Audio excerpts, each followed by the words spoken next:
Legacy. Now that's a powerful word. The dictionary defines legacy as something transmitted by or received from an ancestor or predecessor. This truly represents generational influence. Hi, I'm Brent Creed, Fellowship of Christian Athletes Area Director for West Middle Tennessee. The vision of FCA is to see the world impacted for Jesus Christ through the influence of coaches and athletes. Please join me now as we take a brief glimpse into the legacy of one former basketball and football coach, Mr. George Caudill, and the impact his godly influence imparted into the lives of those he served as coach, husband, father, teacher, principal, director, and friend. Hello, Mr. Caudill. It's Coach Ed Littleton here, and they've asked me to speak briefly on what you mean to me and FCA, so I thought I'd try to do my best. A lot of emotions come to mind when I think about you. Fear, still just a little bit afraid of you, always have been, but mostly deep respect and much love for you, Mr. Caudill. You go by many aliases, aka Sam Lederkrutz from Waco, Texas, Fleeter Murdoch, aka Big Daddy, and Guido. We call you that behind your back because we kind of look at you as the godfather at Walnut Street Church of Christ. When I was contacted about doing this, I really thought that this was going to be about Sarah, which we call her Say instead of Big Daddy. She was my kindergarten teacher, and I could think of so many great things to say about her, but then I realized this is really about George. So many things come to mind though, Big Daddy, when I think about you. I think about your pursuit of excellence in all things, everything from being a principal to a superintendent of schools, to how you teach Bible classes, all the way down to how you keep your yard with not a stick or a limb on the ground. And good evening to you, George, my dear friend, and congratulations on this evening of recognition and celebration of your commitment to this community as an educator over the years. I'm happy to have the opportunity to participate in this celebration.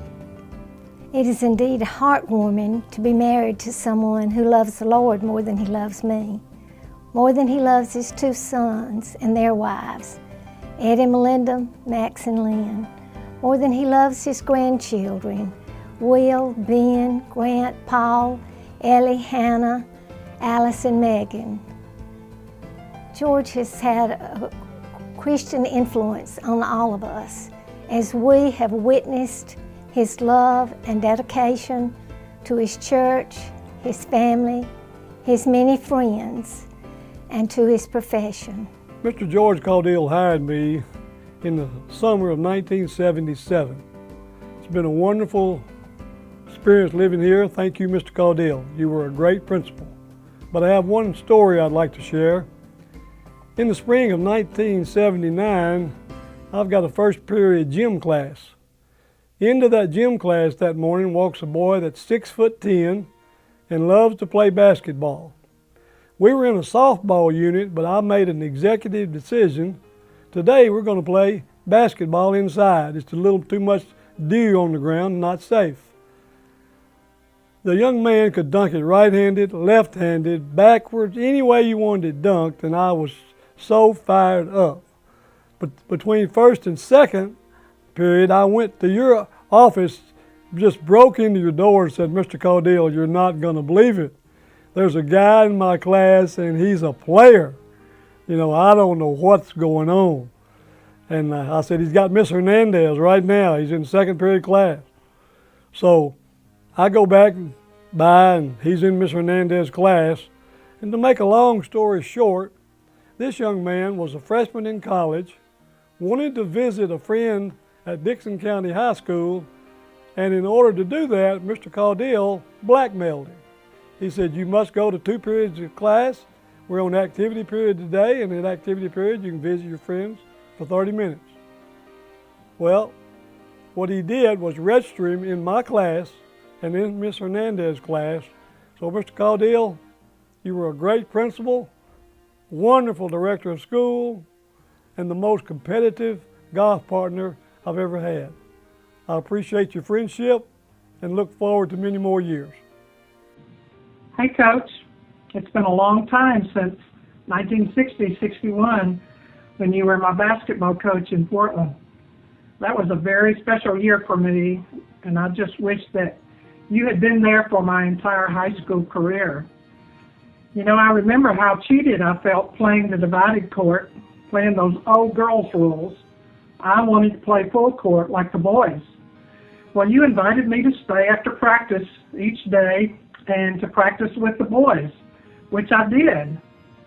And I was like a bird out of a cage, spreading my wings and playing the real game. I loved playing full court, running those drills and sprints and scrimmaging, even a second time on a daily basis with the boys. You know, Coach, that gesture on your part helped prepare me for my coaching career when I started women's basketball at Belmont in 1968.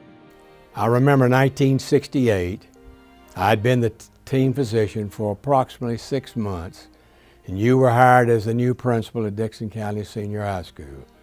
You and your family, Sarah, Max, and Ed, moved to Dickson, and you were also hiring a new football coach. I felt you should have autonomy, and I resigned as the team physician. We had a short meeting, and you said, why don't you continue as team physician, which I did. But I would resign at the end of each year to let you have your autonomy, and each year you'd rehire me. This went on for about 4 years when you told me, BJ, stop resigning. As long as I am the principal, you will be the team athletic physician. And there was a pause. You said, I don't have anyone else that'll do it free. That began our long 25-year journey together, which was a blessing to me. The only problems I know we had over those years was when you practiced a little medicine on the side. Also think about some great lessons that you've taught in life and also in class about the storms of life and how God may not calm the storm that you're in, but He can calm the person in the storm. And just some great things that come out of those lessons. The thing that stands out about Big Daddy the most is just his love for the Lord and others. He reflects so much what we know about the God that we serve, and that is that He's a God of second, third, fourth chances, and that He believes in people, He loves people. Big Daddy has a heart for the homeless and those that are struggling with addiction, and he finds the good in every person that he meets, and he helps them understand their importance and their worth, not by worldly standards, but from a godly perspective. And so, as I think about these second chances, Big Daddy, I wish you had given me a second chance in high school when I threw Kim Moore through that plate glass window. But you didn't, and I hope that that still bothers you. Big Daddy, Carol and I love you and say so much, and we're so happy that you're being honored in this way tonight. He has a profound passion for helping those who are in need. If he cannot meet the needs of an individual, he is a master at delegating responsibilities and jobs to others as they address the need. And then he follows up to make sure the need of the individual is met. Our family is grateful to the Fellowship of Christian Athletes for honoring George tonight. Your dedication to service and commitment to duty, your willingness to serve, your generosity of your time and talent have all been evident throughout the years. I want to thank you for believing in me, for helping me spread my wings and discover a whole new world. I look forward to celebrating your legacy on the 27th and supporting FCA, which is near and dear to my heart. Thank you, Coach. I love you. I will never forget you. I just want to tell you how much you've meant to me. I've got this plate. Anybody that's ever been involved with FCA knows this image is titled Influence. And Mr. Caudill, you've had a great deal of influence over me. and the thousands, literally, of kids that have come through the high schools that you have watched over. I have known you literally since I was a small boy, and through punt, pass, and kick. I also have known you as my boss, as my mentor. I've been impressed with the way you started your race, but I've got to say I'm more impressed with your final kick towards home. You do a great job, and you continue to serve. You mean the world to me and a lot of others, and I appreciate the influence you've had on us, Mr. George Caudill. Thank you. Countless young people have moved through the educational system of Dickson County under your guidance, moving from their adolescence to young adulthood and taking their place in their communities. And this certainly is part of your legacy. On behalf of Susan and myself, we thank you for your guidance of our children through the education system. Please know that any person who extended a kindness and each person who is in attendance tonight is appreciated. Thank you.